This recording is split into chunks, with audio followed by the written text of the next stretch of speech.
is that delicious.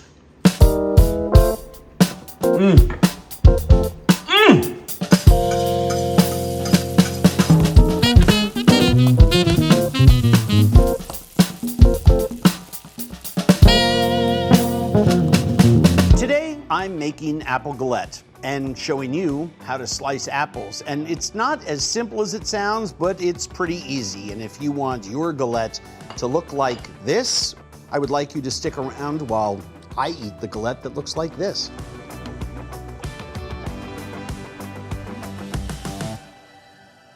This is a dessert that everyone should know how to make. You just fold up the edges and slide it onto a baking sheet and throw it in the oven. It's super, super, super simple. I'm gonna put my 2 sugars into this pan over medium heat, and I'm going to put my butter right on top of it. I love making apple desserts. My favorite apple dessert is a tarte tatin. This is way easier. And the most important thing, of course, is just get as much peel as you can out of that. Core it, push that out. Take a paring or utility knife and just trim anything out of there. If you see some seeds, trim those out. Now that's a Granny Smith. This is a Braeburn. That's a beauty. Once you've peeled them and cored them, a nice slicing knife, like one of these. This is an all-purpose Damascus steel Nakiri style knife. It's a Japanese name, and it literally refers to this snub nose, and it is the ultimate vegetable and fruit utility slicer. So this is uniform all the way through. So it's beautiful for cutting crispy items like this, right? And all we're doing is slicing those apples because they're gonna get soft in this caramel. Right now we're making a broken caramel. And then when it boils with the apple juices, the caramel will bind. We'll season it with the pie spice and it will go in to a rolled out sheet of pastry. That's this one. So there I have one of each type of apple already done. Now I have some of these ready to go ahead of time, and I want to use, let's just say 6 apples. I want to show you more specifically what I'm doing. I am not putting the nose down and slicing like this. It hurts my wrist to go up this high, and I run a risk of cutting myself. This is where you need a stable knife that has no bend in it versus one that has a bend in it. And I simply push my knife straight through because an apple isn't that hard versus a push stroke that I would on a tomato or a grape, something that's firmer on the outside than it is on the inside. Whipping cream, creme fraiche, vanilla, powdered sugar, electric beater.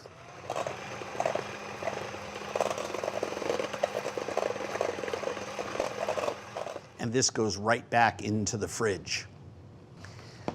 Toss your apples, promote even cooking. And I have this on just in between medium and high. So we're gonna get that to sort of rapidly cook off. And now that I have moisture in there, I'm gonna throw in some of my pie spice. All right, always better to work with cold pastry. Always flour your cutting board. Now, it's not required that it be perfect, but by constantly flipping it, we will get a uniform thickness, and that is probably the most important thing. Get this as wide as you can, and if you notice I've stopped flipping it, you want this a nice thin pastry shell, rubber spatula. I'm gonna stir this so I get all of that caramel and sweet spice. Put this into the middle in a big mound so I can spread it evenly. I'm just doing my best, and this is a casual, easy, rustic preparation. This is not a fancy one. I'm not a pastry chef. All you want to do is leave a nice 2-inch barrier there and then just fold this up. But you can see how simple and easy this is. That, my friends, is it. And then 1, 2, 3. Now, a word about the edging. I'm just going to use a little cream and egg yolk mixed together, just about equal portions.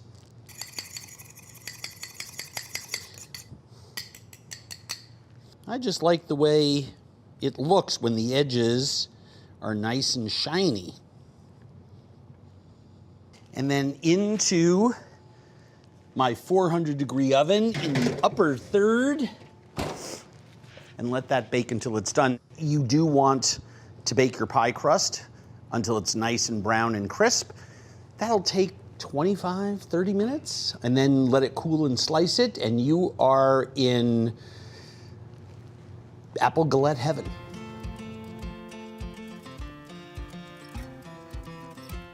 I mean, you see, just 1 egg yolk and a little cream just on the sides, just to shine it up.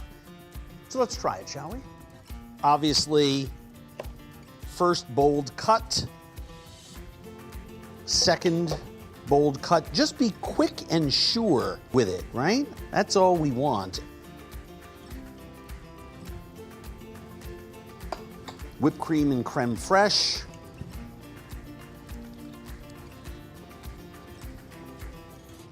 Boy, I'll tell you something. The French are great at a lot of things. This is one of them. Wow. A simple galette, a couple of very easy slicing techniques, and you will be able to master this. Oh.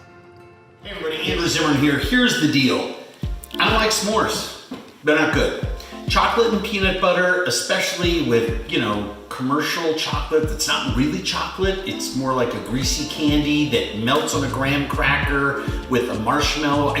Chocolate and marshmallow and graham cracker is not the holy trinity of flavors. The more complementary flavor with a scorched marshmallow is, you guessed it, peanut butter. Now, when I was little, moms in New York City would make you fluffernutter sandwiches. They would take this marshmallow whip and they would put it on a piece of bread or toast, peanut butter on the other side. Instead of peanut butter and jelly, you have peanut butter and marshmallow. So what I make at home is, well, I make this. First thing you do, take your graham cracker, and I like to make them in biteable halves. And I just smear a little bit of peanut butter. And then, for some, I'm gonna make one that's spicy, a little bit of fresh hot chili. We'll try that with the Tate's cookie as well. I just love spicy with peanut butter, which by the way, is what these wonderful folks have done at Lavi. This is a spicy chili peanut butter from Haiti that's absolutely out of control, delicious. So you can get all of your needs fed right there.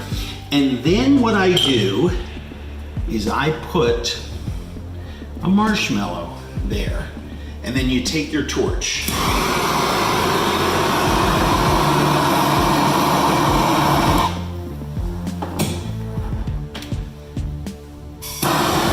And if you want to just gently heat it, because some people like the super burnt stuff,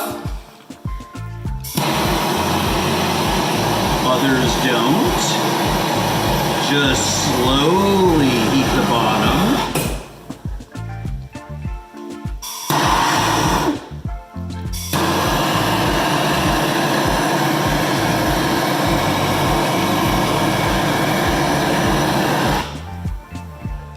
Now, let's say you're one of those people that likes the golden, right? You just take your skewer and you just turn your marshmallow. Slow. Just like you would in the campfire. By the way, moms and dads, you can do this for your kids without building a big campfire too. And it's all nice and melty. Oh, this is so good. Oh, loving this. I love peanut butter and marshmallow. And of course, the magical fourth ingredient, chilies. Now that, my friends, is a s'more and a half. That is the real deal, and so much better than that chocolate thing.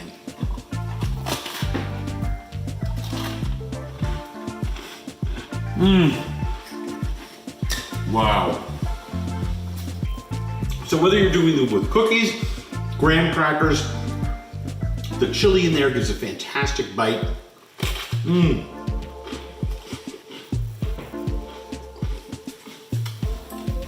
These days, this Monster brand makes this jet puffed marshmallow cream. Do they make fluff anymore for fluffernutters?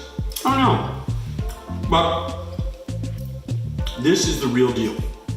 Marshmallow and peanut butter with a little bit of chili blows away marshmallow and chocolate inside a graham cracker, or inside a cookie for that matter. Oh yeah, baby. You want to see something beautiful? Oh, crispy, fried, caramel, apple, hand pies. Look at that. Oh my, oh, it's oozing. That's what you want to see. They're hot. I'm gonna taste one and burn myself for you. Oh my god.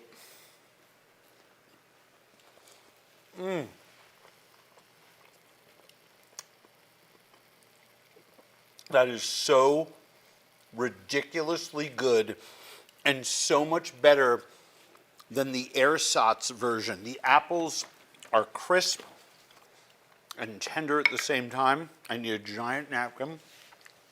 I have caramel in my beard. Wow. I can't believe you thought the caramel was too dark. I walked in, Madeline had fried these earlier, and she thought the caramel was too dark. Oh my gosh, with the dough, it's absolutely perfect. Hey everybody, I'm Andrew Zimmern, sticky and wet. You want to wet this and throw it back at me? Just returned from a couple short little trips. Great to be back here with you. Instagram Live, we're making apple hand pies for the holiday season. Why for the holiday season? Thank you, Madeline. Because they're covered with cinnamon sugar. They're loaded with pie spice. Apples, you can do it with a really firm pear. Just make sure you're not using one that's going to turn into mush in the pan. You do it with any fruit, actually, because it's all about the technique, which is so simple, and heating up oil and not baking them, but doing them as I got addicted traveling around the United States making bizarre foods long ago, and going into places deep in the South where they would have flaky, incredible pastry bound around chocolate, seasonal fruit, and they would just fry them. You'd walk in and they'd give them to you hot in a little like glassine paper fold that when I was younger in New York were the same envelopes, just really small as how we bought drugs. So I'd seen that envelope before. Anyway, welcome to Instagram Live, the after hours, I guess now. Thank you, Emily. I thought that was funny too. Thank you to our good folks who sponsored this show at Flor de Caña Rum, the world's most sustainable rum, and the incredible human beings at Shun Cutlery, maker of just incredible knives. We love them and use them here in our kitchen studio. Fantastic blades. So let's catch you up on where we are, because some of this stuff is so boring. You don't need to watch me dice apples. We want them about pinky tip, right? Because we're going to make ones that are hand pies. They should fit in your hand. We put half a stick of butter and, you know, half cup, 3/4 of a cup of brown sugar and the apples in there and a squeeze of lemon and just started it going at a simmer. And all of that liquid there is what came out of the apples. So if you spilled that out onto a tray now, what would happen is that it would gel a little bit because there's so much pectin in the apples and so much sugar that's melted in there, but you wouldn't have that nice tight apple with that sticky thick caramel, which is what I want. I want that. It needs to look like that, and you put that inside of a small 4, 5, or 6-inch pastry circle, whatever is your to your taste, and you put it into oil, and then you roll it in cinnamon sugar while it's still a little bit wet with the oil from the pan or from the pot, and you get this, right? That's what you get. You get that stunner. And man, oh man, on a cold Minnesota night like tonight, it's like 300 degrees below zero. I left, it was, you know, a beautiful fall afternoon. I came home after a couple days. There's snow on the ground. Welcome to winter. One thing that I'm going to do, I want to show you this, and we'll get into folding these. You can do it by hand and crimp them if you're really, really good at pastry work. If you're bad at pastry work, they're still going to be delicious. Someone sent us these, like a set of them. They were like 99 cents. They were at the dollar store, actually, and we bought like 6 of them. They were in a set, all these different sizes. These are the ones that are left. We may have more hiding out somewhere. But essentially, they're empanada or hand pie molds. You put a circle of dough in there. You put a little bit of filling. You go like that. The other thing that it does, if you take like Wonder Bread and you put like tuna fish in it and you go like that, it'll make the Wonder Bread stick together and you have a little sandwich. When my liquid is evaporated by about half, which it is right now, I like to add my pumpkin pie spice. In stores, you will actually find something called pumpkin pie spice that has allspice and nutmeg and ginger and clove and cinnamon. But I'd much rather buy, they're using the lowest grades of those spices to put into that blend. What I like to do is get really, really nice versions of those spices, and I grate my own nutmeg and do all the things that I like to do to get the best flavor out of the spices and really premium ground ginger. That premium ground ginger and premium cinnamon will make the other 3 ingredients, if they're not premium, still be premium. And all I do is I combine this. Usually I take a small dried whisk and I'll do that to it afterwards so it's really combined perfectly. But the difference between pie spice that you make from scratch and pie spice that you find in the grocery store on the grocer shelves have absolutely nothing in common. So I just put a teaspoon or so in there. It's very, very strong, right? And we're just going to combine it. I just want that cinnamon, nutmeg, allspice, ginger, clove, jam going on in there. And as you notice, the minute it goes in, it turns that liquid, that beautiful, stunning mahogany brown color. The one thing you don't want to do once you've added your spices, you just want to monitor this, because if you overcook this, you'll burn or scorch your spices. But you really have to go out of your way to do that. I just want to stir it to combine so I don't have pockets of pie spice when it turns into a caramel. And before we leave here today, it takes about, 30, 35 minutes. We started this What do you think, Abby? 10 minutes before Something like we that. went live? Something like that. Emily, what do you say? Probably 11 if I had to 11 guess. minutes. All right, let's, at roughly 10, 11 minutes. Well, I love you guys. We put that on, and it's not going to take that much longer, actually. So, yeah, maybe 25 minutes grand total. So I want to show you how we make these. Any questions so far on this? Do you toast the spices before you grate or grind them? Wow, what a great question. With these particular ones, no. And typically for those that are typically things like coriander seeds or cumin seeds or fennel seeds or something like that, you would toast them first, then put them in a mortar and pestle or spice grinder. With cinnamon and these other pie spices, they're so sensitive. They have so much oil in them already. You don't want to add heat to them. They can turn very, very bitter and result in some off flavors.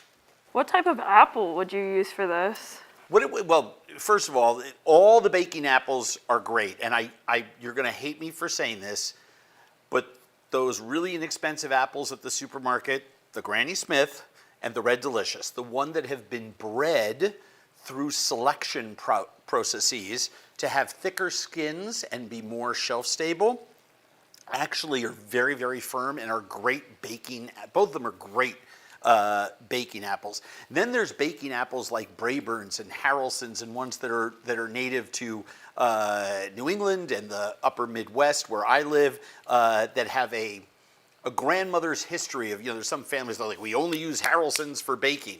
The Honeycrisp is pretty good for something like this because it only cooks for like 30 minutes in the pan. Some apples are so soft, like a Gala is so soft it would fall apart in the pan. What apples did you buy? Honeycrisp, the Minnesota apple.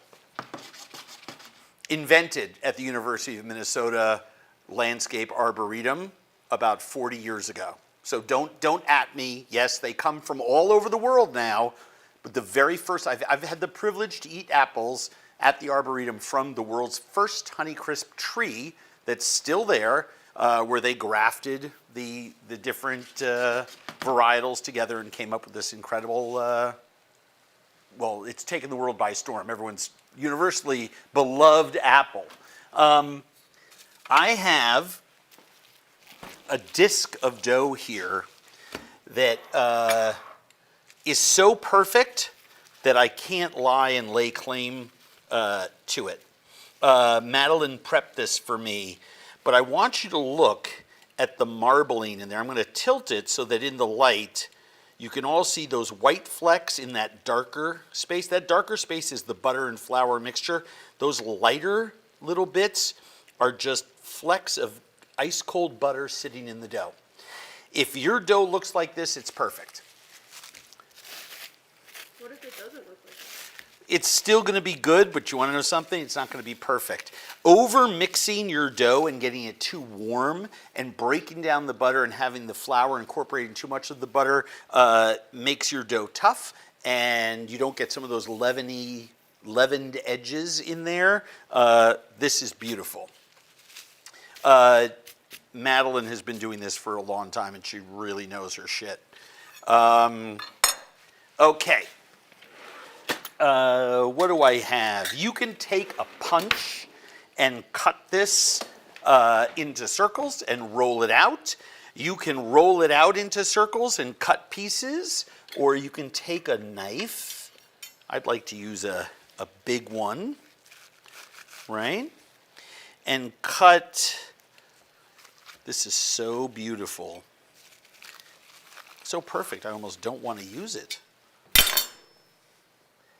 But make sure you tap out some flour on your work surface. Make sure that you put flour on both sides of your dough.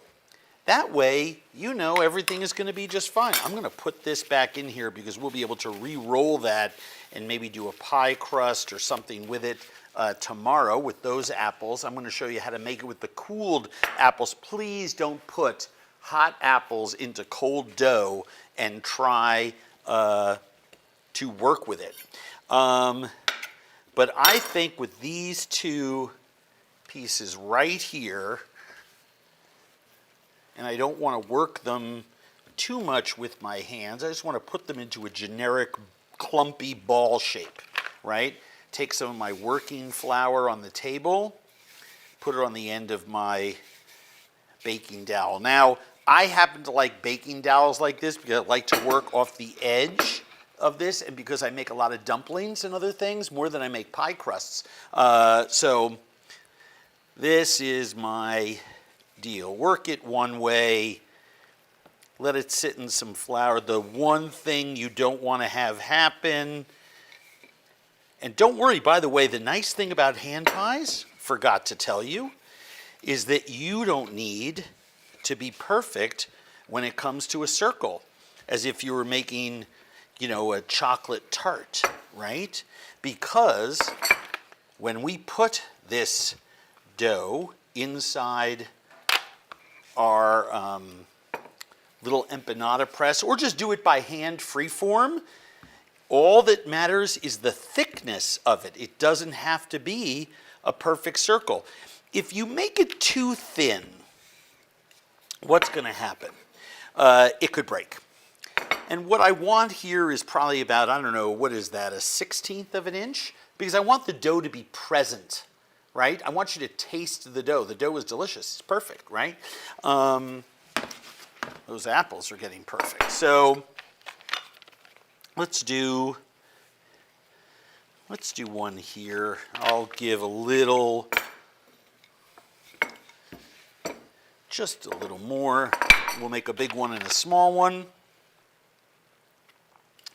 So you lay it into your little form here, and you put some filling in it, and I'm glad that I actually spilled there, because all you want to do is just put it away. Don't get into analysis paralysis on that. I have beaten egg, right? Where is my, do we have a pastry brush? Oh yeah, of course we do.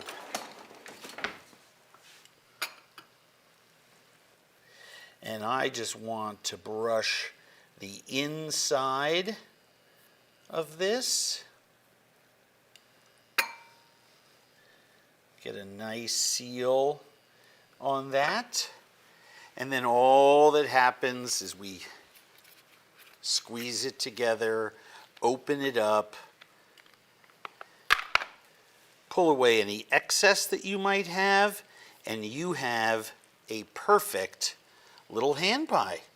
Nicely sealed, air occluded, push some out if you find some, and it goes right over here. Now, one of the things that I think is really fun, if you have a big meal or you're having a buffet at your house, maybe you don't want to make really big desserts like that. Sometimes, like, lots of people are bringing desserts, or you're doing a little dessert buffet for the holidays. Or maybe you're going to bring these to the office for your 24 office mates, right? Well, if you have 24 office mates, you don't want to make big 5-6 ounce pastries, do you? No. Well, you do if you work here, Emily. That was the wrong answer. I mean, but we're definitely. We're a very food-driven group, right? Yeah. So you can use a smaller one, and what's really great about the smaller hand pies is that you get all the oomph, but you conserve, you use less dough, you use less filling. I should just use my spoon. Why am I killing myself with that little tablespoon in there? You use less of everything, and it sort of becomes like a 2 or 3 biter, right? And you just seal that up. Sometimes if you have this much dough on the egg, well, this much, I mean, a teaspoon, super easy so to make. handy. Isn't that cute? It's a little small one. And then all we do is we throw them into, and I've got a couple extras here because we might as well fry them all off.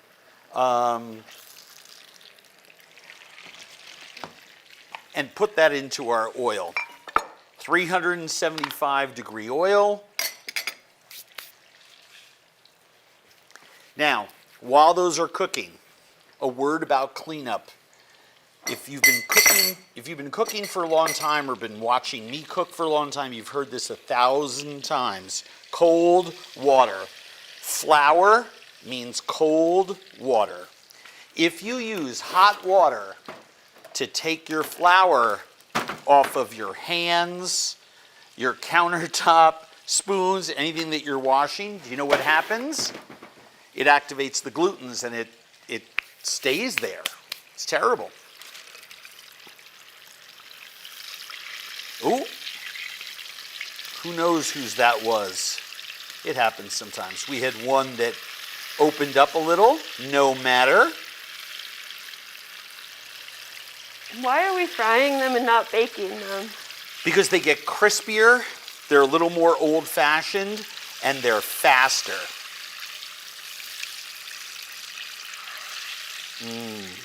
Wow. So yummy. So all that happens is the inside, boy, perfect timing. The inside should look like that and be cold. The outside only takes a short amount of time.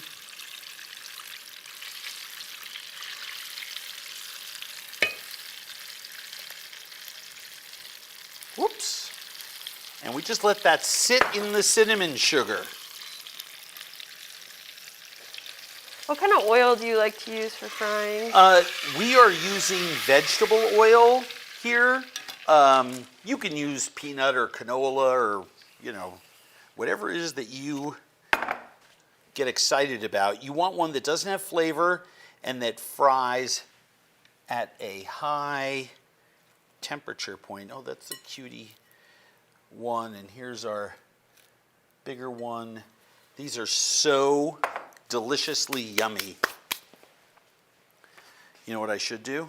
I should get the cinnamon sugar off of that countertop and turn off your oil. Here's a tip for everybody. Just let your oil sit. Just turn it off. Let it sit for a couple hours. Don't try to do anything with it when it's hot.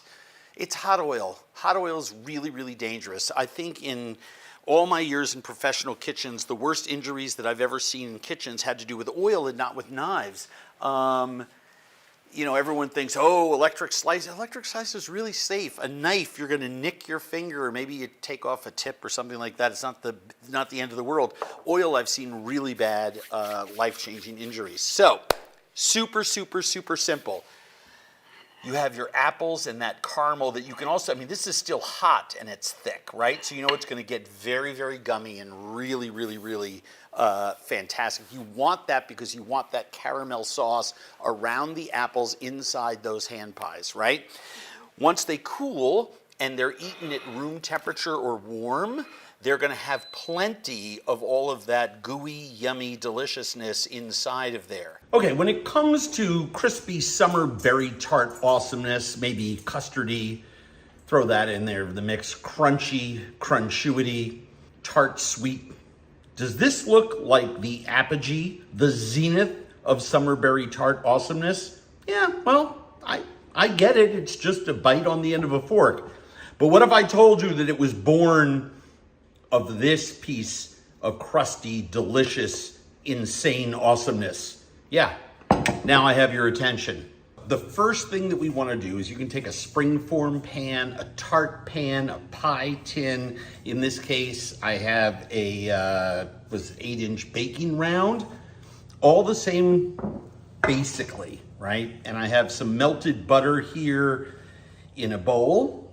And all I'm going to do is I'm going to butter very well the inside of this pan. And the reason that I want to do that, and you can use your fingers with softened butter, this recipe calls for melted butter to drizzle over the phyllo dough once it's done baking before we add our custard and fruit. So I just want to add a healthy amount of butter to the bottom because that's going to prevent the pastry from sticking. Step 2 is I take my supermarket phyllo dough. If you have access to a Greek bakery or similar, I would encourage you to use their phyllo dough if they sell it fresh or frozen. I actually have 2 sheets here. I grabbed 2 sheets at the same time. And all I want to do is I want to fold this what's called accordion style. So I just scrunch this together like this, and then I want to make a pinwheel. And I just do this so it's as high as my scrunching is, and I place that in the center of my tin, and it sticks together because of the butter on the bottom of the tin. And then if you've used 2 sheets to begin with, I would encourage you to use 2 sheets as you move forward every single time. And I'm going to move this, well, you can see it here. And I'm just going to wrap this pretty tightly around that center column. And I'm just going to repeat this ad infinitum around the center here. I mean, you can just see this is about the easiest technique that you could possibly imagine.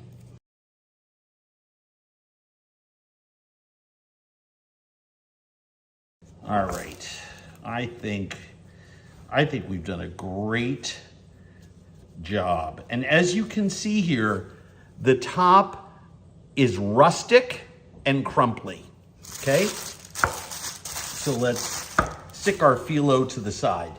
Next thing we want to do is we want to take our 1/4 cup of melted butter and equally brush this all around the tart, or what will be the tart. Right now it's just phyllo dough scrunched together. And there's butter on the bottom, and you can see I have about 1.5 inch wide brush, silicone, which I happen to really like because it's so much easier to clean. And we can always put more butter where we think it needs it. I don't know, that looks pretty darn good to me. Then I want to take, I don't know, teaspoon, maybe 2 of sugar, white or brown, doesn't really matter. I just want to sprinkle that over the top here. This is going to help it caramelize. And then this goes into a 375-degree oven for 20 to 25 minutes until golden brown. Let's do it. 375 convection.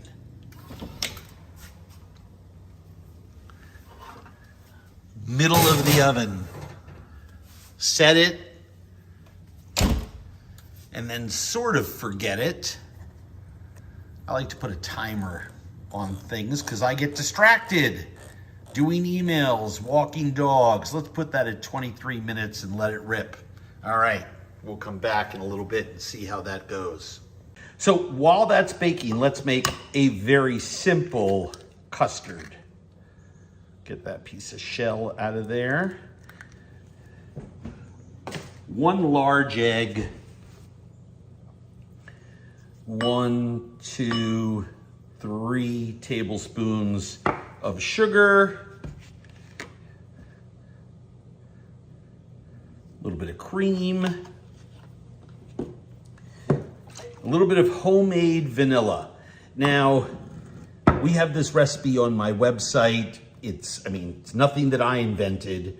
You can see all those little seeds rolling around in there, and when I turn it upside down or open it, well, it's pretty full. I just have vanilla pods in there, and I have 12-year-old aged rum.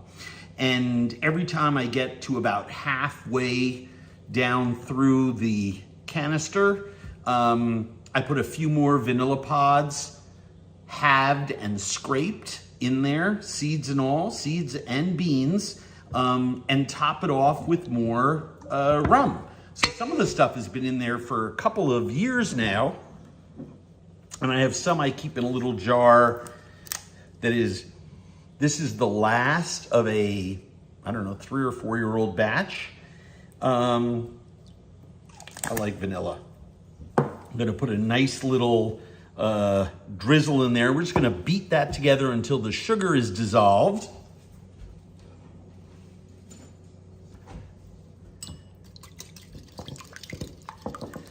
And this is our custard. And we're gonna drizzle that over the baked tart crisp. Top it with berries. And bake it as soon as it comes out. So we're still waiting. Be ready in a sec. So after 19, 20 minutes, this is how it looks. And if I just shake it from side to side, it shrunk just, a millimeter. And I can feel it. It'll release beautifully. We're gonna let this cool for about 25, 30 minutes. It'll still be warm. And then we're gonna drizzle it with the raw custard, stud it with the fruit, and bake it a second time. The tart has cooled. And what I wanna do is I wanna sort of work from the middle in a spiral shape. I don't wanna put a lot of custard on the edge. We want some. We don't want tons. So after that initial coating, and by the way, gravity is gravity. The custard's gonna go where the custard's gonna go, right? And then I start building my tart with the fruit. And I like the raspberries. Ideally, if you have a lot that are fresh and beautiful like these from the local farm stand, to let them sort of sit upright. And the reason is I just think the final look is better. But if you're using even frozen broken ones, don't worry about it. The important thing is to make this tart. And I want to space them out in such a way. I really do want a good amount of raspberry in there. I'm more of a raspberry guy at the end of the day than a blueberry guy. But let's hope I don't knock any over. We'll do some blueberry in there as well. You can see how simply this comes together. It really is one of the easiest tart recipes that I've ever come across. I was on Instagram the other night, and I saw some people who were making this, and they were referencing a blogger creator as having developed this technique. But this is also a very traditional Greek, Turkish, Eastern Med sort of recipe in a lot of ways. When I started to look it up on cookbooks and stuff, this style came up a lot. And that's about it. You don't want to cover it. Ooh, there's one of those giant apple-sized blueberries. There you go. You still want to see pastry. You still want to see your ribbons of custard. You want to see the fruit. You want air between them so the fruit dries out, because we're going to bake this for another 25, 30 minutes in the oven at 375. Then we're going to let it cool till warm. Oh, I forgot the most important thing. You do want to sort of sprinkle, and you could use a little squeeze bottle for this and actually cover the fruit itself. You want to take the last couple tablespoons of your custard and just kind of moisten the top of all of those berries. Now we're ready for the oven. Okay, this just came out of the oven. Resist the temptation to just have at it with a spoon. Although, if you just want to put this down in front of 3 or 4 other people with a big pint of fresh vanilla bean ice cream, a couple of spoons, and just go absolutely bonkers on it, who am I to deny you that pleasure? But let's take a look at this a little more up close and personal, shall we? So, I placed this on a trivet, and I'm gonna let this cool for a little bit. You wanna resist the temptation to tuck into it right away. The custard and the roasted fruit needs to set a little bit. So, give it 15, 20, 30 minutes and serve it warm. I will say that while it is in front of you, if you had to do one thing, because you just couldn't resist playing with it, take a small butter knife or cheese knife, just go around the edge, just to loosen it now while it's warm. That really helps. And I'm just kind of slightly pushing in. That's all. Just that little move really helps. We'll come back in half an hour and tuck into this baby. If you were going to season it with confectioner's sugar or maybe drizzle some honey on it or something else, which I personally don't think it needs, but I'm not gonna yuck on your yum, don't do it until it's cooled, right? It's just gonna melt in there or the honey will just run away because this tart is hot. Okay, so this is cooled. And we set that on a plate like so. Crispy, custardy, sweet tart, but not too sweet. This is the summer berry crisp of your dreams, and it is so, so easy to make. It is foolproof. The only thing left to do is to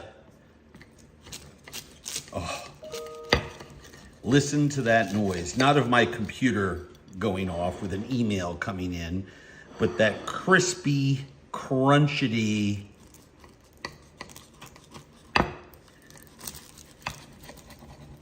edge and crust, because of course the center has gotten super duper crusty, custardy, so it's kind of softened up a little bit.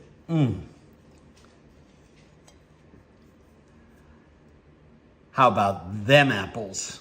So with no other adornment, no ice cream, no honey, no half sour cream, half maple syrup. Oh yeah, that's good. Oh.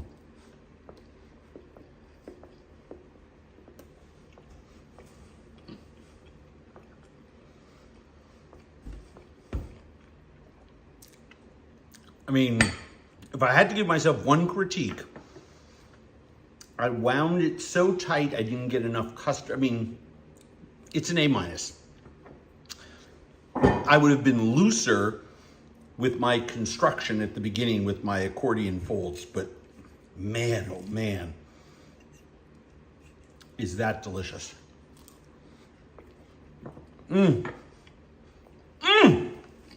Get on this. You'll be happy. You'll thank me. Oh, look at that. Let's get some delicious buttermilk icing on these warm apple fritters. I mean, come on. That, my friends, is what back to school, apples, Rosh Hashanah, and the first couple days of September mean to me. Welcome to AZ Cooks, the Instagram Live edition. Thank you to our sponsors, the good folks at Florida Cagna Rum, and of course at Shun Cutlery, without whom we could not do this. Thank you for being so patient last week while I was off making television. More episodes of Family Dinner coming your way soon. A couple new projects happening. We'll fill you in on those as they happen. What can I say? I left Minnesota like 10 days ago, and it was 94 degrees, and we had these horrific thunderstorms ripping through Minneapolis. It was hot, almost too hot during the day to do some things, but you know, it was summer. And I came home 10 days later, and it's like a high of 65, it's overcast, people are in light sweaters, and I'm thinking apples and Rosh Hashanah and back to school. So I don't know what you're doing, that's what I'm doing. So let's talk about that for a second. First of all, Rosh Hashanah, for those who celebrate, that's Jewish New Year. You always celebrate with sweet foods. I always put out apples, dip them in honey. When my son was a little kid, the couple of days that we celebrate Rosh Hashanah, he would, I mean, it was always apples and honey. It was like a nonstop thing, which is all intended to toast the sweetest of New Year's to everyone. So I wish everyone who celebrates a sweet New Year. You can put honey in this recipe. Honey tends to scorch a little bit, but I wanted to make sure that while you are making these apple fritters, slice apples, whether they're, you know, you're going with early ones now, later ones if you make this in different parts of the country when the weather gets a little cooler. The recipe is for large apples, 2 large apples or 3 smaller ones. But this is a super easy, quick one that uses baking powder instead of a yeasted dough. And the reason that I like that is that it's very, very immediate. Immediate satisfaction. You make these, you let the batter sit for a couple minutes, you fry, you're good to go. So for moms and dads looking to do fun baking stuff with the kids, what's better than this? Plus, if you're camping, you can whip this up in the morning and fry it. If you are want to do something like this for breakfast. I'm not a big sugar for breakfast person, but let's say it's Sunday morning and you want to do something special for somebody. It's their birthday or some other holiday coming up in the next couple of weeks. This is ideal, absolutely ideal. So let's get right to it. I have flour, sugar, baking powder. I'm mixing all my dry ingredients. Ginger, nutmeg, cinnamon. Recipe on andrewzimmern.com. Let's grab another whisk. Why am I whisking this? Because I want to make sure that all of those spices and the baking powder is evenly distributed. Why am I using baking powder and not baking soda? Baking soda is bicarbonate of soda, and it requires liquid and an acid to create a leavening effect. Baking powder already has the acid in there, so it will activate with liquid. And that liquid, well, I'm going to put the brown sugar in here. Normally, and most bakers do this, they will mix their liquids and their solids. I always break up my brown sugar in here for this recipe. Take a bowl, pour in your buttermilk. I love buttermilk in this recipe. Break your eggs. There's 1. There's 2. And add your applesauce. Why do I like applesauce in this? Applesauce breaks up really nicely in there. It is a second apple flavor, right? Because we're going to put grated apples in there. And I love applesauce, and people tend to have applesauce around. I'm just going to lower this so I don't burn my oil. And then I want to grate apples. Let's grate some apples. In the recipe on the website, I tell you to dice the apples, and you can do that. You can cut these very small. I'll give you an idea of what I'm talking about. Take those end pieces of peel off. Use the front of your knife, cut some thin slices, cut them into matchsticks. Again, with the front of your knife, you can use your opposing forefinger to hold them down. What kind of apple what variety? You just don't want one that's going to turn to water. So the sweeter varietals, so I have this sort of like micro dice of apples. Sweeter varietals like Honeycrisp will work if you make small fritters. But usually I want to use one that's a good baking apple, right? So, Haraldsons and Cortlands and all that other kind of stuff. So you can do this, which for some people is easy, and fast, right? Other people I know struggle with knife skills. I encourage everybody, practice your knife skills. Cut a carrot and an onion every single day, bag them up, make soup, make stew once you have a big stuffed bag of it. But if you cut carrots and onions every day, you'll be in really great chopping shape, right? What's your favorite variety of apple to just snack on? Oh my God, all the different Honeycrisp varietals. We invented them. Well, we didn't invent them. They were built here in Minnesota. They were grafted. And we have tons of varietals. When you go to University of Minnesota Arboretum, you can taste during apple season in the apple room all these different apples that are just a number. I had a chance to taste the Zestar and what's the other one? The Sweet Tango before they were ever. Oh, these are Sweet Tangos? Good call. Oh, good call. Yeah, they are. These are fantastic early apples. So we're really lucky here in Minnesota that our university has done so much with apples. So we're really, really, really lucky. All right. And yes, Minnesota Honeycrisps are better than any other Honeycrisps, full stop. So there you go. We've got one out. Or you can grate it. Flip it around 180 degrees. Then do the sides. You have less of a chance of hurting yourself. And then the other side.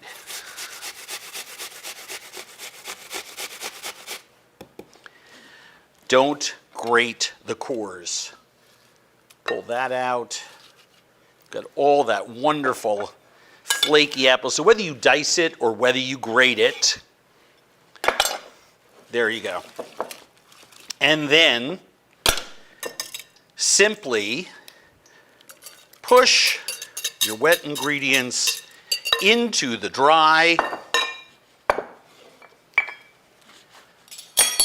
And let's see, rubber spatula is really the best tool for this. You want to fold this together. Fold it together. You don't want to beat it. You don't want to whisk it. It'll get stuck in there. Fold it together. And go slowly. Be patient. You're hydrating the flour. The flour will absorb it. Look at this fantastic, fantastic appley, cinnamony batter. You want to put raisins in there, go right ahead. You want to do pears instead of apples, go right ahead. You want to make this with cherries, beginning of the summer, did it for weeks. It's super yummy. This is a great quick fritter recipe. Now, letting that baking powder get active, it's not instantaneous. I mean, I know everybody says scientifically it's instantaneous. I have found letting it sit for a couple of minutes is always, always better than not letting it sit. Are you a big pumpkin spice latte person? I'm so against it, but I love pumpkin pie. And more than that, I love cooking pumpkins as a vegetable It's so underutilized. Everyone raves about Hubbard squash and turban squash and this squash and that squash. I'm like, get a sugar bear pumpkin. Those are those small ones that are meant for eating. Split it. You can deal with the seeds later, wash them, dry them, fry them, and toss them with salt, whatever you want to do. But bake the pumpkin and then scoop it and season that with a little bit of cream, a little bit of brown sugar, a little bit of butter. Heaven. Pumpkin is so delicious. Love pumpkin. What oil are we using to fry this? This right here is canola. All right, so this is sat for a couple minutes. I sort of take the shape that I want this to be. It's going to rise, and I slide it so it sort of has a flat side.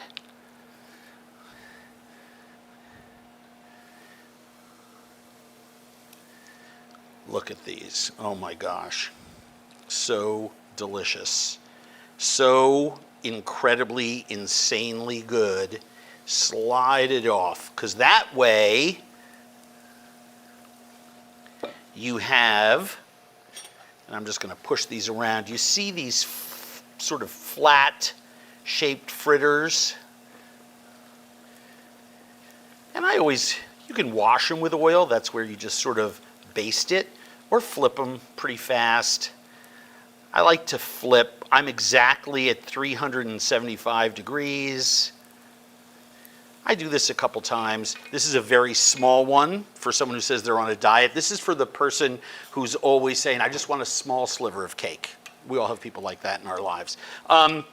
Here's the reason why I slide them in flat. Because if you get too much of a ball, the outside will overcook and the inside will be undercooked. So the flatter that you can sort of make them, the better off you are. By the way, you can also, there is nothing wrong if you have a big family than just doing little, let's just call them fritter bites. I mean, just little itty bitty ones, right? Should I be nervous to deep fry at home?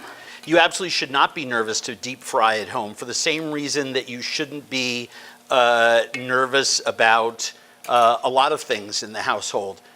Done correctly and safely, and great question, and thank you for asking that.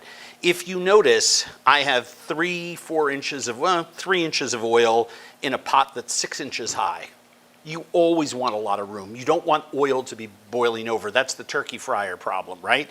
You also don't want to be frying with stuff where a lot of water goes in. That creates all of that agitation, right? That's why turkey fryers boil over. There's nothing else in the turkey. It's just all that. Usually it's added water, where they add 3 or 4% of water as a preservative.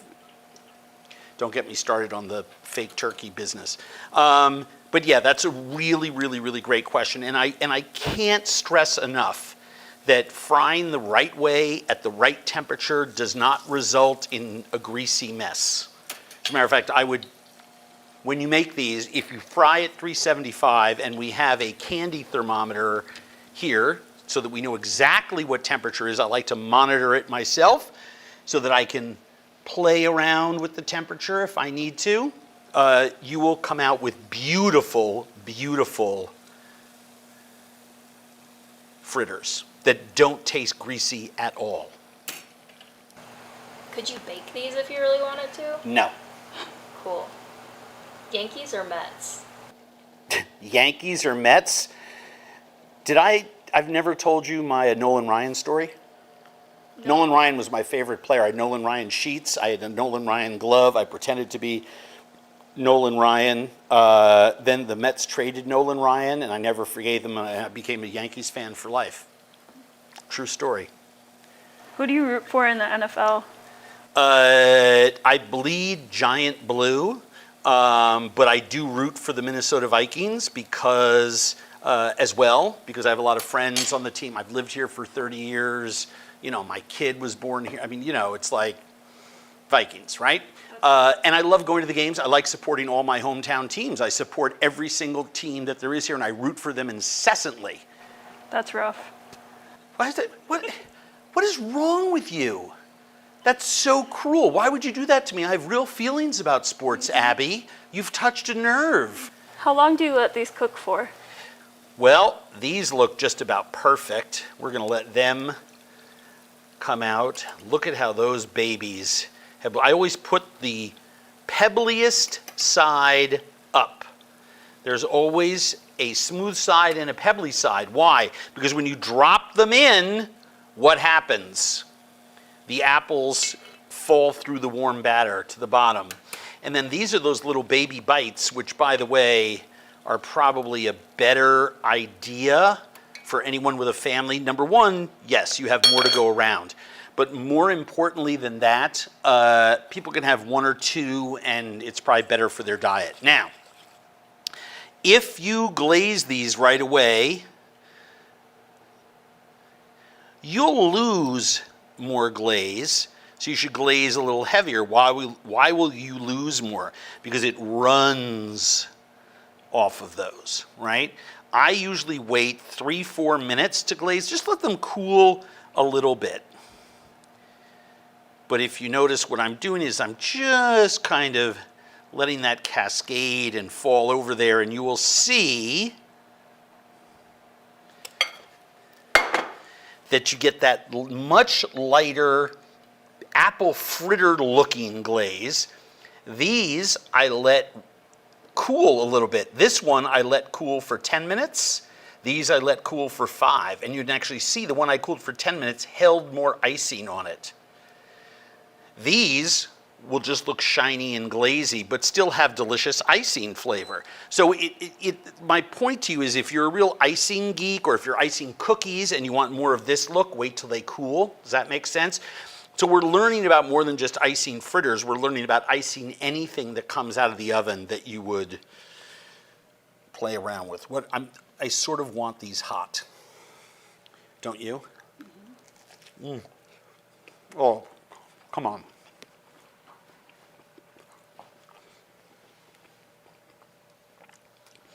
That is the most delicious start to a school year, start to fall, Rosh Hashanah celebration. This is what you should be eating right now. Come on. That's ridiculous. Crunchy on the outside, soft on the inside, warm, very aptly. I've never made this with half grated, half diced. I'm going to do that from now on.